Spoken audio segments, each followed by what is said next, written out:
10% of all fatal accidents that happen with drivers under the age of 20 years old are a result of distracted driving.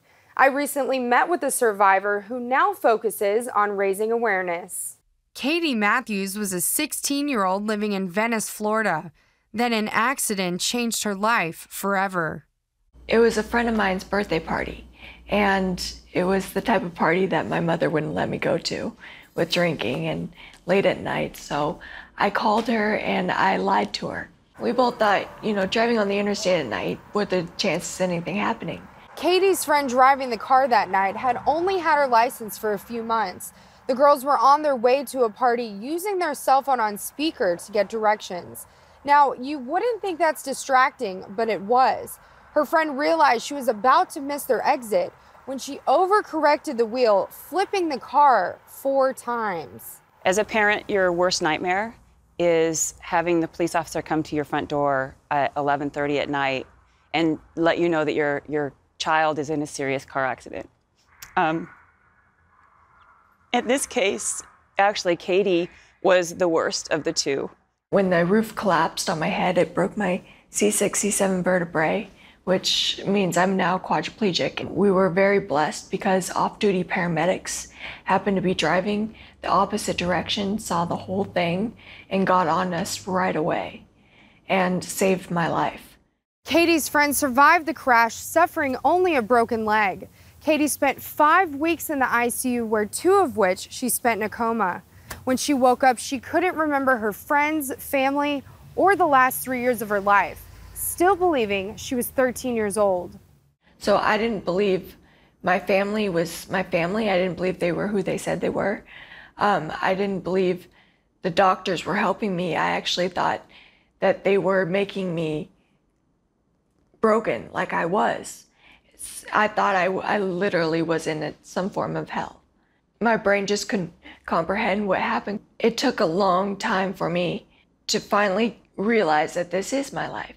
I started going into a depression, and I started just saying, how could this be my life? How could God have let this happen to me? And I became very angry with anything that contributed to the accident that I was in. Facing life in a wheelchair, Katie and her mother, Shelly, decided they had 2 choices. My mom and I had a heart-to-heart one night, and she just let me know, what's in the past is in the past. You cannot change that.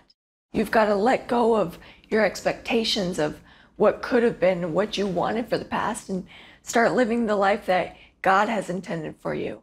Determined to live a full life despite her injury, Katie met with Donna Marini, a quadriplegic who helps other victims develop independence. Well, it helps to go out and get back out into the community and see people and do things.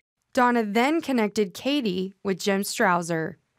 Neurorestorative is a rehabilitation facility for brain and spinal cord, traumatic brain and spinal cord facility. I worked with Katie a lot. You got to think outside the box. Katie's got many things adapted in her home that allows her to be independent, and she's been creative. Katie showed us her home, introducing us to family and her service dog, Cowboy. She demonstrated just how out of the box her thinking has become. Yes, give it. Good. Oh my gosh. I've created this room to become my pantry. Katie is unable to move her hands, so she uses upper body strength and her mouth to perform a variety of tasks. These are just a couple of simple things that we did by placing like a rubber band around there with like a zip tie. It allowed her to be able to grab a hold of it, pick it up. Her toothbrush was adapted with a special ADL cuff so that she's able to put it on her hand and hold it. Eyeliner and different things adapted, but she's progressed to a point where now she can do it by holding it in a different manner. Since Katie's accident, distracted driving has only gotten worse. Now, it's not just sending a text message. It can be anything from either grooming your hair or changing the radio station. More than 1 million accidents happen per year involving a cell phone. That's why today Katie uses her platform to to plead with other teens to just put the cell phone away. This is what I'm supposed to be doing. I was in that crash that altered my life forever so that I can share with others so that they don't make the same mistake. So that, because I am so lucky to still be alive. It's the motivation that she brings, and I see, the hand of God and those things, and what she's able to accomplish more than anything. That to me is very rewarding as a brother to see that of your older sister. Today, Katie speaks to different groups about the dangers of distracted driving. For more on her story, visit cbnnews.com. I'm Angela Zatopek, CBN News.